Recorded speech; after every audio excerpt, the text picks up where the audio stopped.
diferente da brasileira. Eu vou acelerar um pouquinho, mas basicamente o processo é muito diferente, demora meses, as pessoas começam muito antes, e quando eu comecei o processo eu já tinha perdido várias partes do processo, inclusive duas partes importantes, que era conversar com os alunos do MIT, e outra parte importante que era fazer uma prova de múltipla escolha que se chama SAT.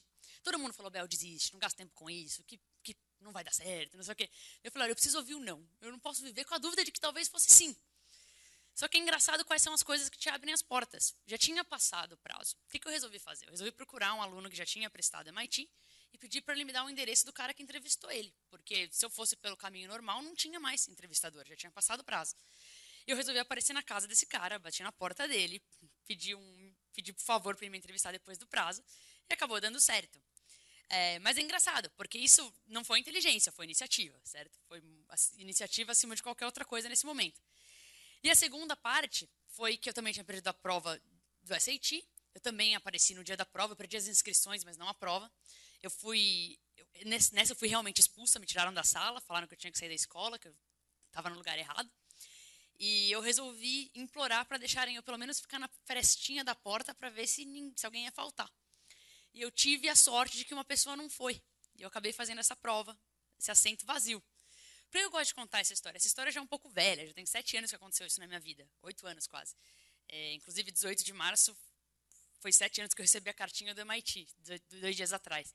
Mas por que eu gosto de contar essa história? Porque muitas vezes a gente acha que a gente não é capaz, ou a gente acha que, poxa, não vou nem tentar porque não vai dar certo. É bom que os outros pensem isso, porque daí tem menos competição, mas não vai você pensar isso também. Porque tem, assim, se tem um lugar que seja, alguém vai pegar esse lugar. Tipo, por que não você? Tem esse lugar.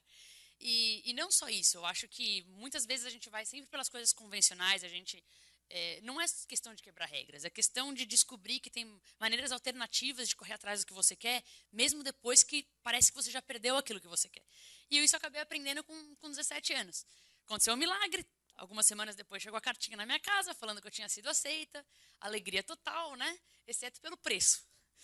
Porque o MIT é um absurdo, é um verdadeiro assalto. Vale a pena, mas é um verdadeiro assalto. Então, assim, só para um pouco de contexto, eu venho de família simples, eu não tinha como pagar o MIT. O MIT só a anuidade é $35.000 por ano, são 4 anos. Fora moradia, educação, livros, né? Tem que comer, senão morre, né? Tudo isso junto dá cerca de $60.000 por ano, que é meio milhão de reais, né? Imagina, eu tentando conseguir o meu primeiro estágio de um salário mínimo, né?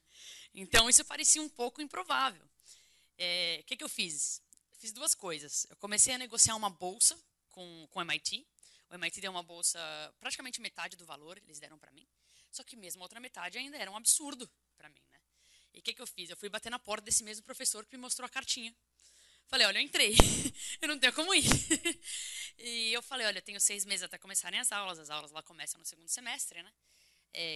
Eu quero muito trabalhar no Etapa. Me dá a chance de trabalhar aqui, eu faço o que for preciso, eu posso dar aula, eu posso corrigir prova, eu posso dar mentoria para aluno, eu posso dar mentoria para mãe, eu posso dar tour da escola, eu posso fazer... Fiz tudo isso. Assim, corrigi apostila, criei exercícios para a Olimpíada de Matemática, tudo que você pode imaginar aconteceram nesses 6 meses e eu consegui um pé de meia para o primeiro semestre. E chegando lá, eu comecei a fazer pé de meia para os outros semestres também. Mas o que foi legal é que eu comecei a perceber que a gente consegue. Nunca é fácil. Falando assim parece mal fácil, né? Mas nunca é fácil. Você corre atrás, você pede uma coisa, você pede outra coisa, você pede responsabilidade, você toma na cara, dá errado, dá certo. Mas uma coisa atrás da outra, eu aprendi com 18 anos que eu tinha muito mais controle da minha vida do que eu achei que eu teria antes, né? Tem muita sorte nessas histórias também, mas eu aprendi que a gente pode criar a nossa própria sorte, que um componente muito grande da sorte é a gente que pode criar. Então essa é a primeira história que eu queria contar para vocês, a história do MIT. Vou pular para a segunda história, que é a história de quando eu resolvi que eu queria fazer um estágio na Microsoft. Cheguei lá, não sabia nada, né? Para fazer a entrevista de emprego e me chamaram, a entrevista foi boa, me chamaram para ir para a sede da Microsoft, fica lá em Redmond, do lado de Seattle. Vamos fazer a entrevista final, que é aqui mesmo. Daí vou eu lá para a sede, né? Fico babando na sede, não sei o quê. A última entrevista do dia vai começar. Vem um cara e fala, um francês super simpático, fala, olha, a gente vai ter uma entrevista, vai ser entre 1 e 2 horas, mas eu quero que você saiba que é só uma pergunta. Então, não responde tão rápido, porque a gente tem 1 hora, 2 horas para você responder essa pergunta. Se você responder, acabou, né? Eu falei, tá bom, sem problema, vamos atrás da pergunta, imaginando o que ia vir, né? Daí ele falou, ó, você é responsável por um grande hotel que está sendo montado aqui nessa cidade. O hotel vai ser muito grande mesmo, vai ter vários andares, e a gente está muito preocupado que os elevadores podem demorar muito para chegar quando a galera está em algum andar. Então, o seu trabalho é fazer com que minimize o tempo de espera dos elevadores. Como você vai fazer isso? Essa era a entrevista final da Microsoft, certo? Para ciência da computação mesmo, para ser uma mistura de que eles chamam de engenheiro de produto, que é o Product Manager, e desenvolvedor mesmo, né, programador, que é o Software Engineer. Era uma mistura desses dois. Bom, eu não tinha resposta, obviamente, então eu resolvi, em vez de ter resposta, fazer perguntas, né? Porque pelo menos isso talvez clarificasse um pouco a situação. Eu vou contar o que eu falei para ele. Eu falei, olha, antes de eu dar minha opinião sobre como eu acho que a gente tem que fazer essa cáspita desse hotel, né? Fazer algumas perguntas para você. Daí eu comecei a fazer perguntas, né? Poxa, tem um orçamento certo? O hotel é para alguma pessoa específica? É para centro de convenção? Ou é para famílias? Vai ter um parque de diversões ao redor? O que tem perto dessa localização? A gente tem que entregar o projeto em alguma data específica? Comecei a fazer perguntas, porque o que eles queriam testar, na verdade? Uma coisa é você pegar e falar a ideia que você tem, que na sua cabeça é o melhor para você. Outra coisa é você tentar entender o mercado, os clientes, e tentar entender para quem você está fazendo o projeto. Então, não é nada genial, é uma conversa, mas mostra que você está interessado, você vai fazer esse projeto para alguém. Está tentando entender quem são essas pessoas, como pode fazer de uma maneira que é bom para elas e coisas assim. E continuamos conversando. E nessa conversa ele me deu algumas informações. Ele falou, poxa, vai ter 40 andares e o espaço que você tem para colocar os elevadores pode ser até... Opa, estava ruim o tempo todo? Ah, tá. Deixa eu começar de novo. O espaço que você tem é até para 3 elevadores. E assim, parece matemática, né? Poxa, 40 andares, 3 elevadores, vamos imaginar em que andar vai estar o elevador, mas obviamente não tinha nada a ver com matemática, né? Aquela entrevista estava tentando ver se você entendia quais eram as possibilidades. E ele falou, então me fala algumas ideias de como a gente pode minimizar a espera do elevador. Eu falei, olha, uma ideia que eu acho que a gente pode pegar e tentar rastrear quem está saindo dos quartos só para saber de que andar está vindo e já mandar o elevador para lá. Uma ideia seria ter um cartãozinho ou ter câmeras que, quando a pessoa sai do quarto, você sabe que o cartão não está mais no quarto, se é no andar, no 5º andar, você já manda o elevador para o 5º andar. Ou uma outra ideia é pega 3 elevadores, deixa um no último andar, um no primeiro andar, um no andar mediano. Não tinha resposta certa, né? Era só uma conversa. Eu falei, ou a gente pode tentar ver quem está chamando os elevadores, em quais horários, né? Talvez o pessoal do 1º, 2º, 3º andar nunca chame. Talvez seja melhor ficar mais para cima do que mais para baixo, porque esse pessoal pega a escada. Eu não sei, são hipóteses, né? É melhor a gente olhar em dados e tal. Mas por que essa história é interessante para mim? Porque não tinha uma resposta certa. Era uma pergunta aberta. E muitas vezes na escola a gente aprende perguntas de sim ou não, ou perguntas que têm uma resposta certa. Mas muitas vezes no mundo real é bem diferente. Você tem um projeto na sua mão, um problema na sua mão que é extremamente aberto. E você tem que saber fazer as perguntas certas, mais do que ter as respostas certas. E foi isso que eu aprendi nessa entrevista.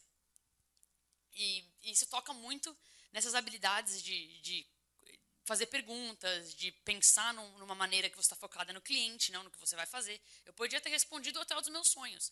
Ele ia ficar com cara de, mas por que você vai fazer o hotel dos seus sonhos, certo? Quem é o seu cliente? Quem é o seu mercado? E deu tudo certo. Acabei passando na entrevista. Mas é interessante como são coisas simples, né? Alguém que não é nada mirabolante a minha resposta. É a coisa mais, são coisas óbvias, né, na verdade. Mas você mostrar que você está fazendo as perguntas e querendo focar no cliente pode ajudar muito com que a pessoa entenda que está fazendo um projeto com propósito. Então isso foi muito interessante para mim ver que era esse o tipo de perguntas que eu ia receber numa entrevista de trabalho. E daí eu quero contar uma terceira história. Eu sei que aqui eu pareço eloquente, mas eu sou muito nerd mesmo. Eu sou completamente nerd. E eu sempre gostei muito de criar coisas, sempre gostei muito de matemática, sempre gostei de abrir computador, destruir computador, pegar peças, explodir coisa. Foi isso que eu sempre fiz desde pequena, fazer site, criar aplicativo. E o ano passado, minha vida toda também eu sempre gostei muito de aprender. E eu tenho um caderno, eu ando com ele para cima e para baixo e escrevo tudo que eu aprendo durante o dia, antes de dormir.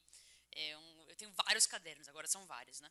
Só que eu sempre escrevia nesses cadernos e não lia o que eu tinha escrito. Eu escrevia só para desencargo de consciência, para sentir que o dia foi útil, que eu aprendi alguma coisa útil. E o ano passado, eu resolvi abrir um desses cadernos. Então, no começo do ano, falei, vamos abrir um caderno aleatório numa página aleatória. Fui lá, abri o caderno, abri numa página que falava do primeiro café que eu tive de quem viria a ser um dos meus primeiros mentores. E eu li algo muito interessante. No momento que eu estava lendo aquela história, já fazia 2, 3 anos que aquele café tinha acontecido. E eu achava muito comum a ideia de ter um mentor. Eu tive a sorte de ter pessoas que me adotaram e falaram, Bel, eu passei pelo que você passou, eu sei o quanto é difícil, eu quero te ajudar, você vai errar pra caramba, mas se eu puder te ajudar a baixar um pouquinho os erros, acelerar um pouquinho na direção do acerto, eu vou te ajudar porque alguém me ajudou ou porque ninguém me ajudou e eu queria que alguém me ajudasse. Então eu tive sorte de ter mentores e naquela época para mim já era comum, quando eu estava relendo aquela história, a ideia de ter alguém que pega na sua mão sem querer nada e troca e te ajuda a crescer era comum. Só que eu li o que eu senti naquele café, quando foi a primeira vez que alguém fez isso por mim. E parecia que eu tinha descoberto a maior descoberta do mundo. Parecia que era a coisa mais revolucionária do mundo. E o que eu reparei? Que aquele momento, mudou minha vida para sempre. Mas era um negócio tão simples que depois que eu aprendi, eu assumi que eu sempre sabia. Mas não era que eu sempre sabia. Teve um momento muito específico onde eu aprendi aquilo, que foi impressionante para a minha vida, mas que eu achava que era comum. E daí eu comecei a vasculhar os caderninhos por mais histórias como essa. Histórias de que acabaram fazendo efeito gigantesco na minha vida e que talvez eu nem percebesse, porque depois que fez o efeito parecia que eu sempre soube, né? E tive uma ideia, falei, poxa, será que isso, eu sou empreendedora, quer experimentar a ideia, vou fazer um experimento. Será que essas histórias também tocariam outras vidas, né? Na minha cabeça, o que o empreendedor faz é criar serviço ou produto que toca a vida das pessoas, né? Então, todos os meus experimentos é para ver se pode tocar a vida das pessoas positivamente também. E resolvi fazer que era para ser uma brincadeira. Peguei 20 histórias, estavam no caderninho, reescrevi, enfiei num livro online que eu mesmo fiz, chamei de A Mina do Vale e lancei no meu Facebook. Assim, isso maio do ano passado. Crente que talvez 50 amigos baixassem, talvez minha mãe clicasse 100 vezes de dó que ninguém baixava. Alguma coisa assim ia acontecer, né? Ela não sabe que dá para rastrear o IP e dá para ver que é do mesmo, mas tudo bem. Daí, eu lancei no meu Facebook. E o que aconteceu? Uma semana depois, tinham tido mais de 100 mil downloads. Não demorou 2 meses para ter 1 milhão de downloads. E isso me fez perceber, isso me fez lembrar alguns sonhos de infância. E agora eu volto para quando eu era bem menorzinha. Desde pequena eu sempre gostei muito da escola, eu sempre gostei muito de aprender, eu sempre fui muito curiosa. Mas se por um lado eu gostava muito da escola, por outro lado eu não entendia alguns buracos que a escola tinha. Eu achava muito interessante que, poxa, eu aprendi um monte de coisa legal na escola, mas daí eu chegava em casa e usava alguma coisa para negociar com a minha mãe, eu queria vender o computador que eu tinha feito com peças semi-quebradas, eu queria fazer um site. E tudo que eu usava no dia a dia para abrir portas eram com habilidades que eu não tinha aprendido na escola. Que eram se relacionar bem com pessoas, fazer alguma coisa focando no cliente, não só em você, ter interesse no que as pessoas falam, interesse genuíno, sabe? Sentar e realmente querer entender a história das pessoas. Todas essas coisas que na minha vida foram cruciais, que são as coisas que estão aqui, eu não aprendia na sala de aula. E eu achava isso muito estranho, porque eram, no final, muitas das coisas mais importantes da minha vida. Olhando para trás, são as coisas que fizeram eu ser quem eu sou. E desde pequeno eu comecei a desenhar uma escola dos meus sonhos. Só que eu engavetei isso, eu achei que era um pouco ambicioso demais.